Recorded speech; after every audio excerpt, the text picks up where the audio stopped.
अदिति सिंह, मेरे साथ आप देख रहे हैं नेशन नाउ 9 न्यूज, क्योंकि हम करेंगे ना इसकी ना उसकी, सीधी करेंगे जनता की बात। तो चलिए आपको बताते चले, विरार फाटा के पास में कनेर फाटा जिसे कहा जाता है, नालेश्वर नगर में एक बड़ी कार्रवाई की गई है तहसीलदार की और साथ ही में महानगर पालिका की। आप तस्वीरें देख पा रहे होंगे किस तरीके से नालेश्वर नगर में सभी के जो घर बार को है तोड़ दिया गया है, सभी के सपनों को चूर चूर कर दिया गया है। और आखिर ये नौबत क्यों आई? सिर्फ एक नोटिस थमाने के बाद में वहां पर तोड़क कार्रवाई शुरू कर दी गई और इलीगल बताकर उस पूरे अवैध कंस्ट्रक्शन को तोड़ने का काम शुरू कर दिया गया। सही बात है, अवैध कंस्ट्रक्शन को तोड़ना चाहिए, लेकिन जरूरी यह भी होना चाहिए कि जब अवैध कंस्ट्रक्शन वहां पर खड़ा किया जा रहा है तभी उस एनक्रोचमेंट को रोकना चाहिए, ना कि वहां पर बस्ती बस जाने के बाद में, कईयों के घर बार को उजाड़ने के बाद में, कईयों ने जो पैसे इन्वेस्ट किए हैं वहां पर 5-7 लाख रुपए लगाकर अपने जो घर खरीदे हैं,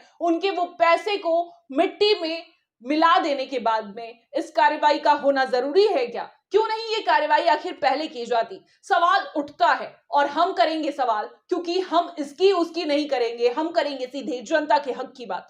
आपको बताते चले, तोड़क कार्रवाई के दौरान वसई विरार की तहसीलदार मैडम वहां पर ड्यूटी पर उपस्थित थी, जिनका नाम है उज्ज्वला भगत। उनसे जब हमने सवाल करने की कोशिश की तो उन्होंने कहा ये तो रूटीन कार्रवाई है, ऐसी कोई बड़ी बात नहीं है। जो सरकारी लैंड पर एनक्रोचमेंट किया गया है उस पर तोड़क कार्रवाई हम कर रहे हैं, ये हमारा काम है ना, इसलिए हम इसे कर रहे हैं। तो क्या आपका काम बस्ती बसने के बाद सभी के घर को उजाड़ना है?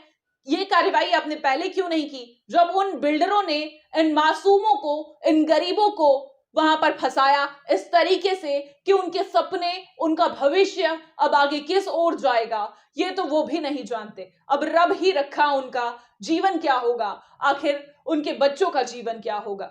जब हमने उनसे आगे ये सवाल किया कि आखिर जब यहां पर ये इंक्रोचमेंट किया जा रहा था तब आप कहां थी, तो उस समय क्या आपको नहीं कार्रवाई करनी चाहिए थी? तो उन्होंने कहा करनी चाहिए थी। इतना कहने के बाद वो सीधा अपना मुंह छिपाते हुए नजर आई, मीडिया से बचती नजर आई। आप देख सकते हैं तस्वीरें किस तरीके से तहसीलदार मैडम कैमरे को फेस करने से बच रही हैं। इसके अलावा उनसे यह भी सवाल किया गया कि क्या आप ये कार्रवाई सिर्फ गरीबों पर करने वाली हैं? क्या उन बिल्डरों पर आपकी ये कार्रवाई नहीं होगी जिन्होंने इन गरीब भोले भाले मासूमों को यहां पर फंसाया है?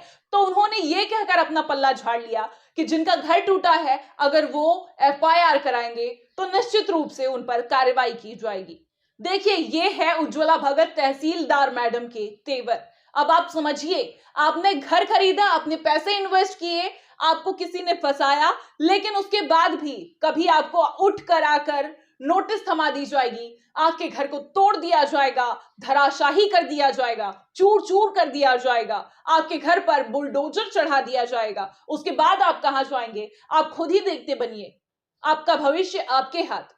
लेकिन अगर आपके घर पर तोड़क कार्रवाई हुई तो कार्रवाई उन पर नहीं की जाएगी जिनकी गलती है, बल्कि गलती आपकी बता दी जाएगी कि आप अवैध ठिकाने पर रह रहे हैं। लेकिन ये अवैध ठिकाना आखिर फल फूल किसकी वजह से रहा है, उन पर कार्रवाई नहीं की जाएगी। तहसीलदार मैडम के अनुसार कार्रवाई उन पर तब की जाएगी जब आप जाकर एफआईआर दर्ज कराएंगे। अभी आप अपने घर के टूटने के दुख से बाहर भी नहीं निकल पाए हैं, लेकिन ऐसे में अब आप एफआईआर कराएंगे तब जाकर उन पर कार्रवाई होगी। हम तहसीलदार मैडम से सीधा सवाल करना चाहते हैं कि आखिर आपने इन जनता, इन गरीब भोले भाले लोगों के घर पर तो कार्रवाई कर दी, आप बड़ी जागरूक हो गई आज अचानक, जब वहां पर अवैध बांधकाम बस गया उसके 5-10 साल के बाद में आप अचानक से जागरूक हो गई और आपको याद आ गया कि आपका काम है, ये तो रूटीन कार्रवाई है। लेकिन आपकी रूटीन कार्रवाई के चक्कर में कईयों के घर उजड़ गए, उनका क्या? आपने ये रूटीन कार्रवाई अगर पहले की होती तो ये आज इन 30 से 40 हजार की आबादी का ये हाल नहीं हो रहा होता। पता नहीं उनकी रात कैसे गुजरी होगी उनके घर को टूटने के बाद में, और जिनका घर आज टूटने वाला था उनकी रात किस डर में गुजरी होगी। इस चिलचिलाती कड़कती धूप में वो अपने बच्चों को लेकर दर दर भटक रहे हैं और कहां पर दूसरा छत ढूंढे इसकी तलाश में लगातार लगे हुए हैं।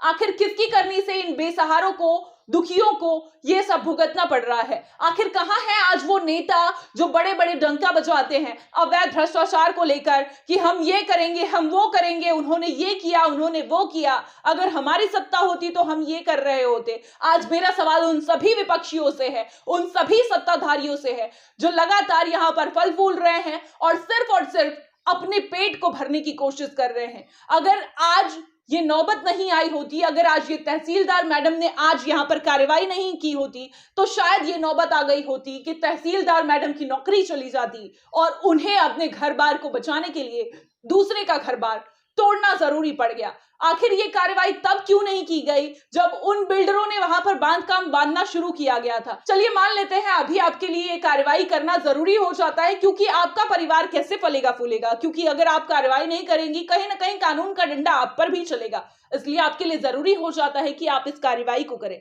लेकिन कार्रवाई के नाम पे आप क्या कर रही हैं? सिर्फ जनता का, उन गरीबों का घर तोड़ रही हैं जिन पर बुलडोजर चलाना आसान हो जाता है। आप उन बिल्डरों पर कार्रवाई कब करेंगी जिन्होंने वहां पर अवैध तरीके से ये आशियाना सभी का बसाया है, इन लोगों को वहां पर फंसाया है? आखिर आपने उनकी कुंडली निकाली? क्या आपने उनके ऊपर कोई एफआईआर दर्ज कराया? अब क्या वो जनता उठकर उन बिल्डरों पर एफआईआर दर्ज कराएगी? तब आप जाके कार्रवाई करवाएंगी? ये कहां का न्याय है? तोड़क कार्रवाई तो आपने नाम मात्र की कर दी, लेकिन सबसे पहले आपको उन बिल्डरों पर एफआईआर दर्ज करवाना चाहिए था, उन्हें सलाखों के पीछे भेजना चाहिए था। उसके बाद जनता से समन्वय बिठाकर उनकी हालचाल को पूछते हुए किस तरीके से आप कुछ कर पाती उनके लिए सुलभदायक, ये आपको करना चाहिए था, ना कि रूटीन कार्रवाई बताकर ऐसे ही मुकर जाना चाहिए था। तस्वीरें देखिए यहाँ की कनेर फाटा की, जिस तरीके से लोगों का घर टूट रहा है, लोग वहां पर किस तरीके से झड़प करने पर आमादा हो गए हैं। पुलिस के ऊपर पत्थरबाजी की गई, पुलिस ने जवाबी कार्रवाई में लाठीचार्ज किया। ये मान लेते हैं पत्थरबाजी करना गलत है, बेशक गलत है, पत्थरबाजी नहीं करना चाहिए क्योंकि कानून को अपने हाथ में नहीं लेना चाहिए। लेकिन उन प्रशासनिक अधिकारियों का क्या जिन्होंने कानून को अपने हाथ में लेकर तोड़ मरोड़ कर उन अवैध बिल्डरों को, भूमाफियाओं को इस तरीके से बसई विरार में फलने फूलने का मौका देती रही हैं? और आखिरकार कब कार्रवाई होगी उन लापरवाह अधिकारियों पर जिनकी वजह से ये भोली भाली जनता फंस जाती है? आखिर आप जनता की अधिकारी हैं, ये कैसा अधिकार जता रही है, ये कैसा न्याय दिखा रही हैं जिसमें कईयों के सपने चूर चूर हो गए, जो चाहते थे कल को वो भी डॉक्टर या कोई आपकी तरह अधिकारी बनकर निकले। लेकिन अब कहां जाएगा उनके बच्चों का भविष्य, क्योंकि उनके घर पर तो बुलडोजर चला दिया गया है, उनके आशियाने को ध्वस्त कर दिया गया है। आखिर कौन बनेगा इन गरीबों की जुबान? आखिर कौन उठाएगा इन गरीबों की आवाज को? क्योंकि अधिकारी हो, नेता हो, पुलिस हो, सभी एक दूसरे के लिए काम करते हैं, जनता के लिए काम करने के लिए जरूर रखे गए हैं ये लोग, लेकिन जनता के लिए कम, बल्कि कानूनी कार्रवाई जो होती है सिर्फ और सिर्फ गरीबों पर ही होती है, उन अवैध बिल्डरों पर नहीं होती, उन लोगों पर नहीं होती जिन पर निश्चित रूप से ये कार्रवाई की जानी चाहिए। आखिर में फिर हम करेंगे वो सवाल कि आखिर कब होगी उन बिल्डरों पर कार्रवाई? बताइए जरा तहसीलदार साहिबा, इसका जवाब तो हम लेकर ही रहेंगे। आज के लिए इतना ही, फिर होगी मुलाकात, तब तक के लिए नमस्कार। देखते रहिए नेशन नाउ 9 न्यूज, क्योंकि हम करेंगे ना इसकी ना उसकी, सीधे जनता की बात।